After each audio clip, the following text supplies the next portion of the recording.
जय हिंद मित्रांनो, आज आपण बघणार आहोत मराठी व्याकरणचं लेक्चर. मराठी व्याकरणचा पण लेक्चर आपण विषयानुसार घेतच आहोत.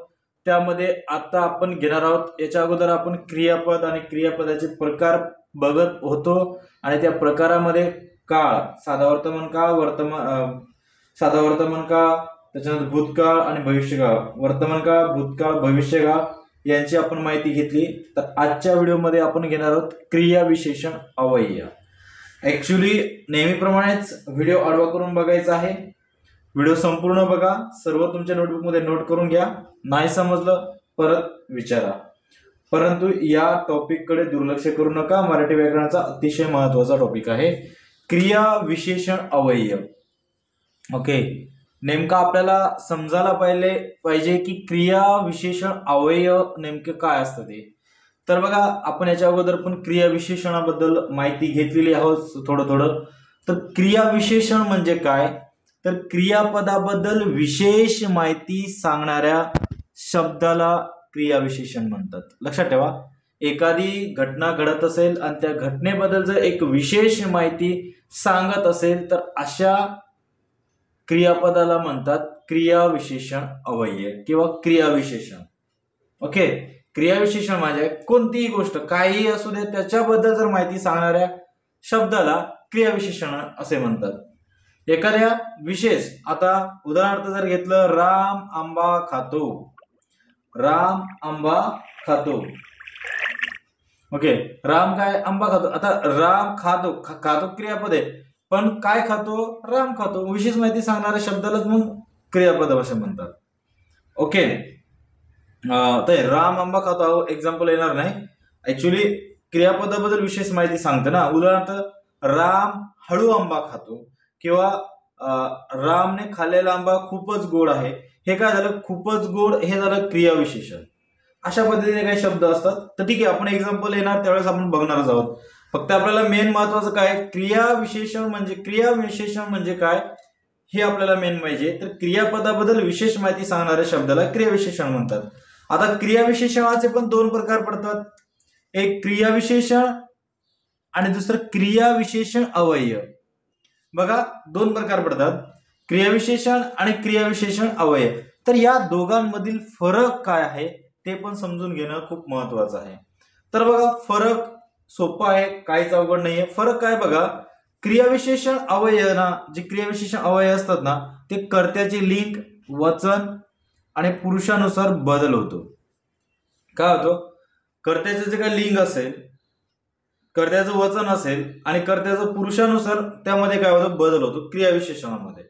क्रियाविशेषण आणि क्रियाविशेषण अवयव मध्ये काय होतं, तर क्रियाविशेषण अवयव मध्ये होतं क्रियाविशेषण अवयव मात्र कर्त्याचे लिंग, वचन आणि पुरुषानुसार बदल होत नाही. एवढं लक्षात ठेवायचं फक्त बस. क्रियाविशेषण बदल कधी होत, क्रियाविशेषण जर फक्त आपल्याला ओळखा. आता तुमच्याजवळ जर दोन प्रश्न दिले, एक क्रियाविशेषण अवयव ओळखा आणि दुसरं क्रियाविशेषण ओळखा, तर दोघांमधला फरक आपल्याला माहित असणं गरजेचं आहे. क्रियाविशेषण म्हणजे काय, कर्त्याचा लिंग, वचन आणि पुरुषानुसार बदल होतो. आणि क्रियाविशेषण अव्यय म्हणजे काय, दोघांमध्ये बदल होत नाही. कर्त्याचे लिंग असू द्या, वचन असू द्या, त्यानुसार बदल होत नाही. त्यासाठी आपण काही एक्झाम्पल घेतले. आता बघा, हा क्रियाविशेषणाचा एक्झाम्पल आहे, तो चांगला खेळतो. तो चांगला खेळतो. समजा हा कर्ता काय, पुरुष आहे, गोष्ट. ओके, तो चांगला खेळतो. समजा आपण इथं स्त्रीलिंगी रूप केलं, ती चांगली खेळ. दुसरंच एक्झाम्पल आहे, ती चांगली खेळते. म्हणजे काय झालं, हा जो काही क्रियाविशेषण आहे, खेळणे हे काय एक क्रियापद आहे आणि या खेळाच्या विशेष माहिती सांगणाऱ्या शब्दाला क्रियाविशेषण, म्हणजे चांगली हे काय क्रियाविशेषण आहे. तर ज्यावेळेस क्रियापदामध्ये बदल होतो, तो चांगला खेळतो नॉर्मल आहे, आणि जर समजा याला आपण तोच्या ऐवजी ती यूज केलं तर ती चांगली खेळते, म्हणजे क्रियापदामध्ये काय झालं, या ठिकाणी बदल झाला. आणि ज्यावेळेस क्रियापदामध्ये बदल होतो त्यावेळेस काय होतं, क्रिया विशेषण अव्यय होतो. आणि आता दुसरं एक्झाम्पल इथं बघा. आता क्रिया विशेषण अव्ययाचा एक्झाम्पल आहे, तो हळू चालतो, ती हळू चालते. आता बघा, आपण तो हा करता आहे पुरुष, याला स्त्रीलिंगी रूप यूज करून बघितलं आपण, तोच्या ऐवजी ती घेतलं, ती हळू चालते. क्रियापदामध्ये बदल झाला, परंतु क्रियाविशेषणामध्ये बदल झाला का, नाही. चालणे हे काय क्रियापद आहे, चालतो क्रियापद आहे. आणि हळू हे काय क्रियाविशेषण आहे. काय क्रियाविशेषण. आणि जर क्रियाविशेषणामध्ये बदल होत नसेल तर ते क्रियाविशेषण अव्यय असतात. आणि जर क्रियापदामध्ये बदल झाला तर तो क्रियाविशेषण असतात. एवढा फरक जर तुम्ही लक्षात ठेवलं तरी पण तुमचा 1 मार्क फिक्स होऊन जाईल. ओके, अशा पद्धतीने तुम्हाला हे लक्षात ठेवायचं आहे. तर बघा, क्रियाविशेषण अव्यय, क्रियापद आपलं चालू होतं. तर क्रियापदाचे प्रकार किती, सर्वनामाचे प्रकार किती आणि कोणकोणते सर्वनाम आहेत, लिंगानुसार बदलणारे सर्वनाम कोणकोणते आहेत ते तुम्हाला मागच्या लेक्चरमध्ये आपलं झालेलं आहे. तुम्हाला व्यवस्थित रीड करायचंय. आणि जर तुम्ही ते लेक्चर अजून पाहिलं नसेल तर परत एकदा पाहून घ्या, म्हणजे तुम्हाला परीक्षेला कामात येणार आहे. चला आता आपण पुढचे कंटिन्यू करूया. तर बघा पुढे आता क्रियाविशेषणाची 2 गट आणि 8 प्रकार मानले जातात. आता जे काही क्रियाविशेषण अव्यय आपण पाहत आहोत तर त्या क्रियाविशेषण अव्ययाची जवळपास 2 गट आणि 8 प्रकार मानले जातात. त्यापैकी पहिला प्रकार आहे अर्थावरून पडणारे क्रियापद, अर्थावरून पडणारे क्रियाविशेषण अव्यय. आणि दुसरा प्रकार आहे स्वरूपावरून पडणारे क्रियाविशेषण अव्यय. म्हणजे अशा पद्धतीने काय 2 प्रकार, 2 गट, म्हणजे पहिला गट आहे अर्थावरून आणि दुसरा गट आहे स्वरूपावरून. हे महत्वाचे 2 गट आहेत. तर अर्थावरून पडणारे जे काही प्रकार आहेत त्याचे एकंदरीत 6 प्रकार आहे.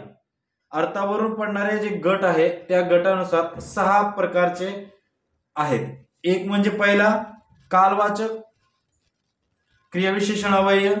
त्यामध्ये कालदर्शक, सातत्यदर्शक आणि आवृत्तीदर्शक. कालवाचक क्रिया प्रकार आहे. 2 गट आहेत, एक अर्थावरून दुसरा स्वरूपावरून. ओके, तर अर्थावरून मध्ये 6 प्रकार आहेत आणि स्वरूपावरून मध्ये 2 प्रकार आहेत. तर अर्थावरून आता आपण बघतोय. अर्थावरून पडणारे प्रकार मध्ये पहिला आहे कालवाचक. या कालवाचकाचं 3 आणखी प्रकार आहे. एक अ कालदर्शक, ब सातत्यदर्शक आणि क आवृत्तीदर्शक. याचा नेमका अर्थ काय हे सगळं गोष्टी आपण पुढे बघणार आहोत. पुढचा दुसरा नंबर आहे अर्थावरून स्थलवाचक. या स्थलवाचकाचे 2 प्रकार आहेत. एक स्थितीदर्शक, दुसरा गतिदर्शक. लक्षात घ्या, स्थलवाचक, या स्थलवाचकाचे 2 प्रकार, स्थितीदर्शक आणि गतिदर्शक. तिसरा अर्थावरून क्रियाविशेषण अव्यय आहेत रीतिवाचक. या रीतिवाचकाचे 3 प्रकार पडतात. एक प्रकारदर्शक, दुसरा अनुकरणदर्शक, तिसरा निश्चयदर्शक. असे 3 प्रकार पडतात. आणि चौथा प्रकार आहे परिणामवाचक. पाचवा प्रकार आहे प्रश्नार्थक आणि 6वा अर्थ आहे निषेधार्थक. परिणामवाचक, प्रश्नार्थक, निषेधार्थक एक वाक्याचे फक्त एक्झाम्पल आहेत, म्हणून एवढं हार्ड नका समजू तुम्ही. कालवाचक मध्ये काय फक्त काळाचा बोध होतो. त्याच्यामध्ये कोणता काळ, सातत्य आहे का, आवृत्ती आहे का, फक्त सिंपल आहे, हे आपल्याला या तिघांचे प्रकार आपण थोडक्यात माहिती घेणार आहोत. स्थलवाचक म्हणजे आपल्याला एकंदरीत काय स्थिती, त्याच्यामध्ये 2 प्रकार पडतात, स्थितीदर्शक आणि गतिदर्शक. रीतिवाचक, प्रकारदर्शक, अनुकरणदर्शक, निश्चयदर्शक. हे काय तुम्हाला लय किचकट वाटत असेल तर पण एवढं काही किचकट नाहीये. एका शब्दामध्ये मी तुम्हाला सांगून देईल आणि त्या पद्धतीने जर तुम्ही व्यवस्थित अभ्यासलं तर अवघड जाणार नाही. आता पुढे आपण बघूया स्वरूपावरून पडणारे प्रकार. किती प्रकार आहेत? 2 प्रकार आहेत. एक सिद्धी क्रियाविशेषण अव्यय, दुसरा साधित क्रियाविशेषण अव्यय. बघा, स्वरूपावरून पडणारे 2 प्रकार आहेत. एक सिद्ध क्रियाविशेषण अव्यय आणि दुसरा प्रकार आहे साधित क्रियाविशेषण अव्यय. आणि या साधित क्रियाविशेषण अव्ययाचे 2 प्रकार पडतात. एक प्रत्यय साधित क्रियाविशेषण अव्यय आणि दुसरा सामाजिक क्रियाविशेषण अव्यय. प्रत्यय साधित आणि सामाजिक असे 2 प्रकार साधित क्रियाविशेषणाचे पडतात. स्वरूपावरून पडणारे 2 प्रकार आहेत. एक सिद्ध क्रियाविशेषण अव्यय, दुसरा साधित क्रियाविशेषण अव्यय. आणि या साधित क्रियाविशेषण अव्ययाचे आणखी 2 भाग पडतात. प्रत्यय साधित क्रियाविशेषण अव्यय आणि सामाजिक क्रियाविशेषण अव्यय. तर नेमका क्रियाविशेषणाचे 2 गट आणि 8 प्रकार आहेत. तर यावरती आपल्याला कदाचित एखादा प्रश्न विचारला जातो. तर आपण अर्थावरून पडणारे जे काही प्रकार आहेत, क्रियाविशेषण आहे, त्यांची थोडक्यात आता माहिती घेऊया. ओके, अर्थावरून जे काही प्रकार पडतात त्याचा आता पुढे आपण कंटिन्यू करत आहोत. अर्थावरून किती प्रकार पडतात? एकंदरीत 6 प्रकार आहेत अर्थावरून, आणि या 6 प्रकारामधून आपण एक एक घेणार आहोत. तर याच्यामध्ये पहिला प्रकार आहे कालवाचक क्रियाविशेषण अवयय. जसं आपण मागच्या याच्यामध्ये बघितलं, मागच्या बोर्डमध्ये बघितलं आपण की कालवाचक क्रियाविशेषणाचे 3 प्रकार पडत होते. एक म्हणजे कालदर्शक. आता कालदर्शक याचा अर्थ काय होतो? क्रिया केव्हा घडली, क्रिया केव्हा घडली अशा दर्शवणाऱ्या शब्दाला कालदर्शक क्रियाविशेषण अवयय असे म्हणतात. ओके, क्रिया केव्हा घडली, अशा क्रिया केव्हा घडली हे दर्शवणाऱ्या क्रियाविशेषणाला कालदर्शक क्रियाविशेषण म्हणतात. क्रिया केव्हा घडली? आता घडली, आधी घडली, सध्या घडली, आत्ताच घडली, हल्ली घडली, सांप्रत घडली, उद्या घडणार, परवा घडणार, लगेच घडणार, केव्हा झाली, जेव्हा झाली, पूर्वी झाली का मागे झाली. असे काही शब्द आहेत जे कालदर्शक क्रियाविशेषणाचे. या शब्दावरून आपल्याला बोध होतो की क्रियाविशेषणाचा कोणता प्रकार आहे. तर कालदर्शकासाठी कोणते शब्द यूज केले जातात? जास्त करून आता, आधी, सध्या, तूर्त, हल्ली, सांप्रत, उद्या, परवा, लगेच, केव्हा, जेव्हा, पूर्वी, मागे. म्हणजे काय? फक्त आपल्याला ज्या शब्दावरून क्रिया केव्हा घडली एवढा जर बोध होत आला तर समजायचं कालवाचक क्रियाविशेषणाचा अवयय आहे. तर आपण एखादी जर एक्झाम्पलसाठी याच्यासाठी घेतलं, परवा शनिवार आहे, हा एक एक्झाम्पल घेऊ शकतो आपण. त्याच्यानंतर ती सध्या काय करते, हा पण प्रश्न विचारला जाऊ शकतो ना. ती सध्या काय करते? आधी मी लगीन करीन, नंतर पोलीस भरती करीन, असं हे पण शब्द तुम्ही यूज करू शकतात. कालदर्शक क्रियाविशेषण आहे. किंवा आधी मी पोलीस होईन आणि नंतर लगीन करीन, असे पण शब्द येऊ शकतात, आहे का नाही. मग हा पहिला प्रकार आहे आपला कालदर्शकचा. आता सातत्यदर्शक म्हणजे काय? अखंड क्रिया दर्शवणाऱ्या शब्दाला अखंड क्रिया, क्रिया कंटिन्यू चालू आहे, लांबपर्यंत क्रिया काय चालू आहे, असे काही जे शब्द असतात त्यांना म्हणतात सातत्यदर्शक क्रियाविशेषण अवयय. सातत्यदर्शक, अखंड लांब क्रिया घडत असते, त्यासाठी काही शब्द आहेत बघा. नित्य, सदा, सर्वदा, नेहमी, दिवसभर, आजकाल. अशा पद्धतीने काही एक्झाम्पल साठी आपल्याला उदाहरणं देता येतील. आता सदा सर्वदा योग तुझा घडावा, ते तुमचे पुढचे तुम्ही कंटिन्यू करून घ्या. ओके, तर सदा शब्द वापरू शकतो, सर्वदा हे पण असू शकतात, आणि दिवसभर नेहमी.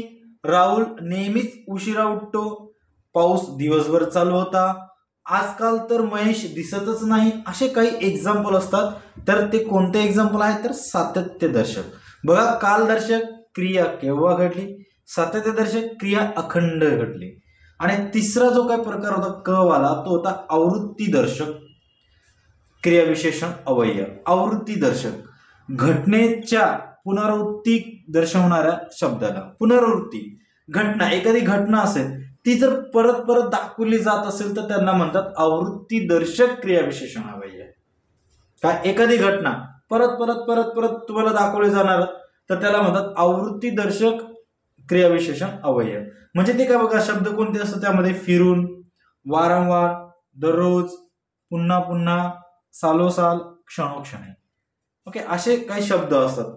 दररोज एकच न्यूज टीव्ही मध्ये दिसते, फिरून फिरून तो त्याच ठिकाणी जातो, वारंवार सांगून देखील तो ऐकत नाही, पुन्हा पुन्हा तो कशाला येतो, आणि सालोसाल नरेंद्र मोदीच पंतप्रधान राहणार, हे एक्झाम्पल साठी.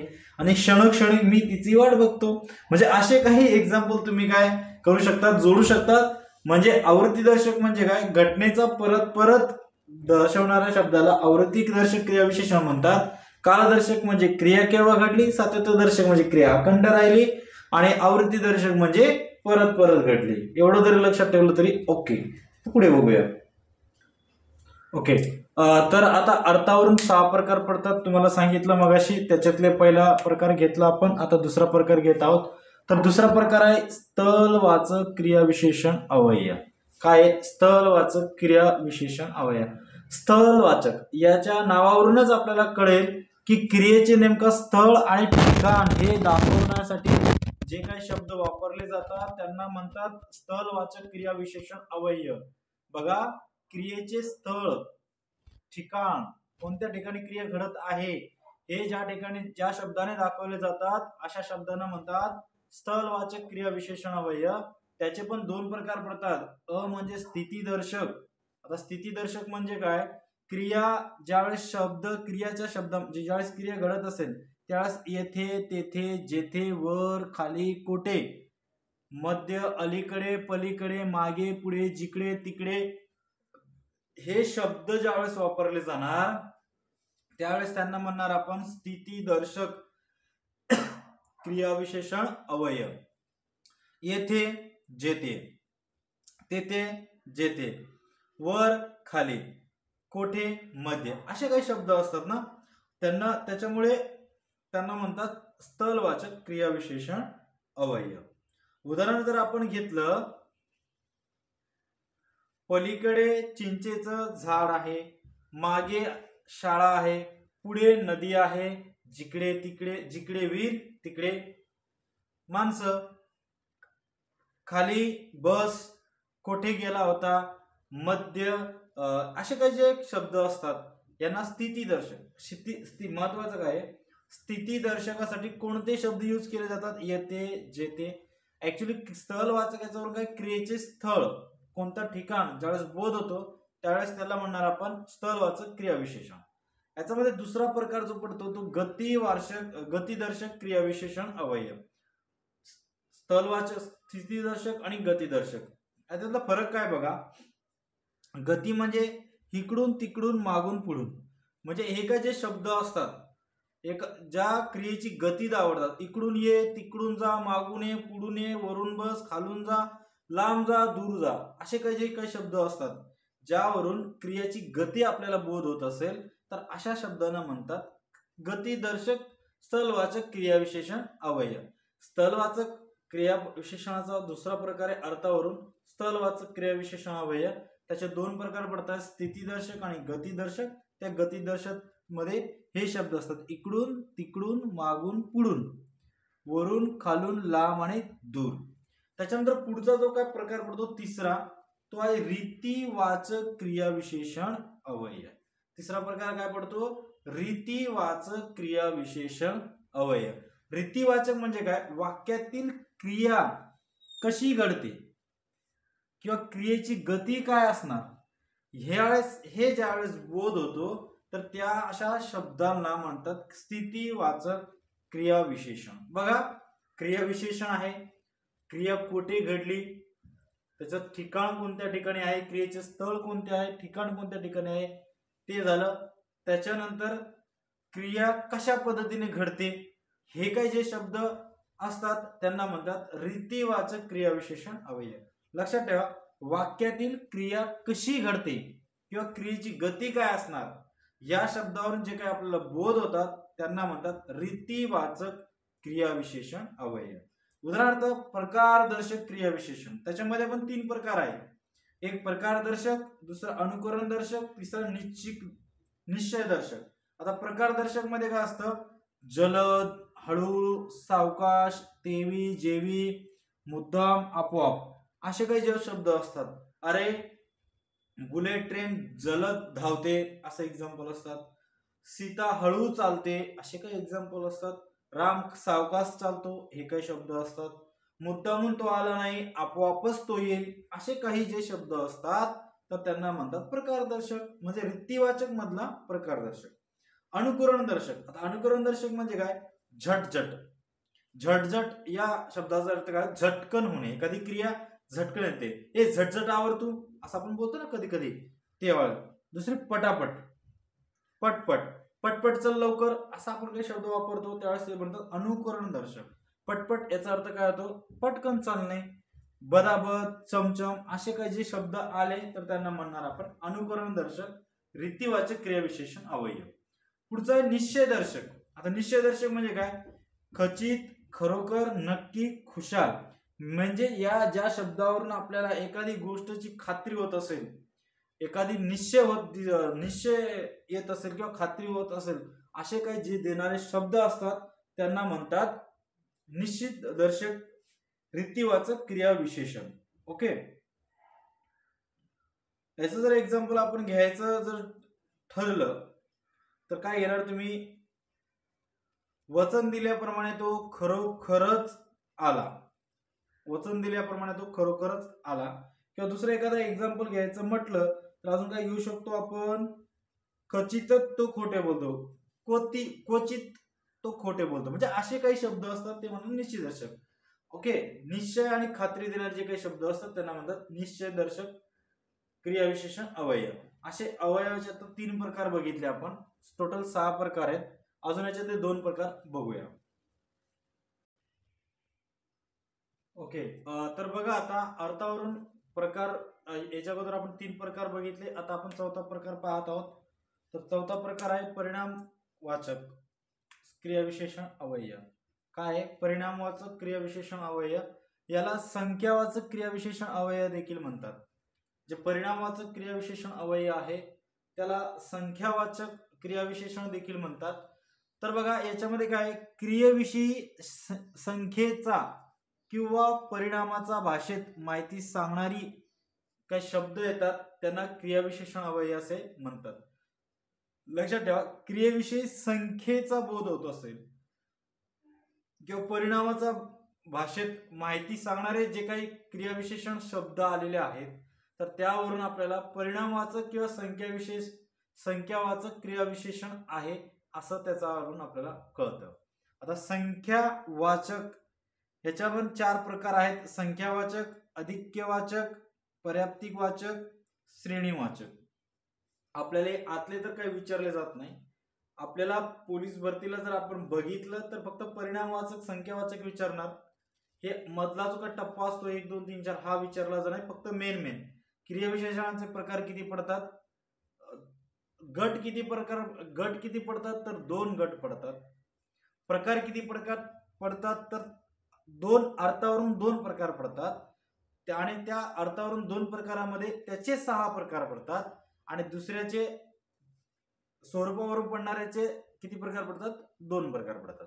असे जरी आपण लक्षात ठेवलं, मेन जर याच्यातलं लक्षात ठेवलं तरी ओके. परंतु तुम्हाला समजायला पाहिजे, पोलीस भरती, तलाठी जे काही मोठ्या लेवलचे एक्झाम असतात त्या ठिकाणी डीप मध्ये विचारला जातो, म्हणून मी तुम्हाला एवढं थोडा आतमधला शिकवत आहे. ओके, संख्यावाचक यामध्ये काय असतं, पहिला, दुसरा, दोनदा, चौपट असे काही जे शब्द विचारले जातात त्यांना म्हणतात संख्यावाचक क्रियाविशेषण अवयव. अधिक्यवाचक, अधिक, फार, अतिशय, पुष्कळ. आपले आकडे तर येणार नाही पण अधिक, फार, अतिशय हुशार, पुष्कळ झाले असे काही जे शब्द आहेत त्यांना म्हणून अधिक्यवाचक, परिणामवाचक, संख्या विशेषण. नंतर श्रेणीवाचक म्हणजे काय असतात, क्रमाने क्रमशः येतात. ओके, क्रमाने आणि क्रमशः काही जे शब्द आले असे काही क्रियाविशेषण असे शब्द येतात तेव्हा त्यांना म्हणतात, आपण काय म्हणणार त्यांना तेव्हा, क्रियाविशेषण अवयव श्रेणीवाचक. आणि पर्याप्तिवाचक म्हणजे काय, त्यामध्ये पुरे, पुरेसा, बस, बरोबर असे काही जे क्रियाविशेषणाचे शब्द आले असे नाम आपण म्हणणार पर्याप्तिवाचक क्रियाविशेषण अवयव. क्रियाविशेषण याचा अर्थ जरी आपल्याला कळाला तरी पुरेसा होतो. बाकी आतमधला पण आपण डीप मध्ये जर अभ्यास केला तर आपल्याला 100 पैकी 100 मार्क तुम्ही पोलीस भरतीमध्ये मिळू शकतात. त्यासाठी मराठी व्याकरण स्ट्रॉंग करणे खूप इम्पॉर्टंट आहे. आणि आता 4 बघितले आपण. 5वा प्रकार आहे प्रश्नार्थक. 5वा कोणता प्रकार आहे, प्रश्नार्थक. प्रश्नार्थक एकदम सोपे ओळखण्यासाठी का, ना, केव्हा, कोठे, कसे हे काही शब्द वापरून आपण प्रश्न विचारणार आणि वाक्याच्या शेवटी जर प्रश्न चिन्ह देणार तर ते येणार प्रश्नार्थक क्रियाविशेषण अवयव. ओके, नंतर 6वा प्रकार निषेधार्थ क्रियाविशेषण अवयव. तर ह्याचं काय, फक्त मेन न आणि ना. मेन म्हणजे काय, नकार किंवा विरोध जर आपण दर्शवत असेल तर त्याला म्हणतात निषेधार्थ क्रियाविशेषण अवयव. निषेधार्थ, आपण एखाद्या गोष्टीचा निषेध करतो ना, म्हणजे आपण काय करतो, नकार करतो किंवा विरोध दर्शवतो असे शब्द असतात. प्रश्नार्थक, निषेधार्थ, संख्यावाचक एकदम इझी आहे, काही अवघड नाही, तुमच्या लक्षात राहू शकतात. आता आपण पुढचा अर्थावरून बघितलं, आता स्वरूपावरून बघूया. ओके, तर बघा आता क्रियाविशेषणाचा अवयव स्वरूपावरून पडणारे जे काही दोन अवयव आहेत त्यांच्याबद्दल आता आपण माहिती घेत आहोत. त्याच्यामधला पहिला अवयव आहे सिद्ध क्रियाविशेषण अवयव. काय आहे? सिद्ध क्रियाविशेषण अवयव. जे मूळ क्रियाविशेषण आहेत, आता हे आपण क्रियाविशेषणामध्ये डीप मध्ये बघितलं, परंतु आपण जर मूळ क्रियाविशेषण आहे तर त्या मूळ क्रियाविशेषणांनाच सिद्ध क्रियाविशेषण असे म्हणतात. मूळ क्रियाविशेषण, आता मूळ क्रियाविशेषणाचं जर एक्झाम्पल घेतलं, मागे, पुढे, येथे, जेथे, आज, म्हणजे हे काय झाले, क्रियेच्या अगोदर जे काही शब्द असतात, क्रियेबद्दल विशेष माहिती सांगणाऱ्या किंवा क्रियापदाबद्दल विशेष माहिती जे सांगणारे काही शब्द आहेत, मागे, पुढे, येथे, जेथे, त्यांना म्हणतात क्रियाविशेषण अवयव. आणि ते मूळ क्रियाविशेषण शब्दांनाच काय म्हणतात? सिद्ध क्रियाविशेषण म्हणतात. म्हणजे फारसा फरक नाहीये. उदाहरणार्थ, मागे राम पडला, पुढे शाळा आहे, येथे थांब, जेथे तू होतास तेथेच थांब, आजकाल काय दिसतंय, असे काही शब्द आहेत क्रियापदाबद्दल विशेष माहिती सांगणाऱ्या मूळ क्रियाविशेषण शब्दालाच सिद्धी क्रियाविशेषण असे म्हणतात. आणि याच्यामध्ये दुसरा प्रकार पडतो साधित क्रियाविशेषण अवयव. ओके, स्वरूपावरून दोन प्रकार पडतात, एक सिद्ध क्रियाविशेषण अवयव, ते तुम्हाला मी सांगितलं, आणि दुसरा प्रकार आहे साधित क्रियाविशेषण अवयव. नाम, विशेषण, क्रियापद, सर्वनाम, शब्दयोगी अवयव यांच्यापासून तयार झालेल्या शब्दांना काय म्हणतात? साधित क्रियाविशेषण म्हणतात. लक्षात ठेवा, आपण नाम झालंय, विशेषण, क्रियापद, सर्वनाम, शब्दयोगी अवयव यांच्यापासून तयार झालेल्या शब्दाला क्रियाविशेषण असे म्हणतात, साधित क्रियाविशेषण म्हणतात, अवयव म्हणतात. आणि त्यामध्ये बघा, एक प्रत्यय साधित आणि दुसरा आहे सामासिक, असे दोन प्रकार पडत होते. आपण सुरुवातीला लिहून घेतले. प्रत्यय साधितचे पण 5 प्रकार पडतात. एक नाम साधित, दुसरा सर्वनाम साधित, तिसरा विशेषण साधित, चौथा धातू साधित, पाचवा अवयव साधित. नाम साधित, ज्या ठिकाणी नामाचा उल्लेख होईल ते नाम साधित. सर्वनाम, ज्या ठिकाणी नामाच्या ऐवजी सर्वनामाचा उपयोग होईल, सर्वनामे. विशेषण, विशेष माहिती सांगणारा असणार. धातू साधित, धातू म्हणजे काय हे तुम्हाला मी मागच्या लेक्चर मध्ये सांगितलं आहे. ओके, उदाहरण जर आपण एखादं घेतलं, रडताना पडला, रडताना पडला, हे काय झालं? क्रिया. रडताना पडला, पडला क्रियापद झाली, रडताना क्रियाविशेषण झालं. रडताना हा जो काही शब्द आहे याचा मूळ धातू काय आहे? रड. मूळ धातू काय आहे? रड. असे काही शब्द असतात म्हणून ते धातू साधित असतात. आणि जो पुढचा प्रकार आहे, दुसरा प्रकार सामासिक क्रियाविशेषण अवयव. सामासिक मध्ये काय बघा, काही वेळा काय होतात, सामासिक शब्द क्रियाविशेषणाचे कार्य करतात, काम करतात. सामासिक शब्द, अजून आपला समास झालेला नाही, ज्यावेळेस आपण समास घेऊ त्यामध्ये ते काही समासाचे काही प्रकार आहेत त्या प्रकारामध्ये तुम्हाला येईलच. आणि मग सामासिक शब्द कोणते आहेत? आजन्म, यथाशक्ती, घरोघर, गावोगावी, असे काही जे शब्द असतात सामासिक शब्द असतात, जर यांच्यावरून पण काही वेळा क्रियाविशेषण अवयव चे शब्द येतात, म्हणून यांना म्हणतात क्रियाविशेषण अवयव. तर मित्रांनो, अशा पद्धतीने क्रियाविशेषण अवयव याच्यावरती आपण लेक्चर घेतलेला आहे. मला वाटतं संपूर्ण क्रियाविशेषण यामध्ये आपण कव्हर केला. आता आपण पुढच्या वेळेस पुढचा लेक्चर घेऊया मराठी व्याकरणाचा. तोपर्यंत जय हिंद.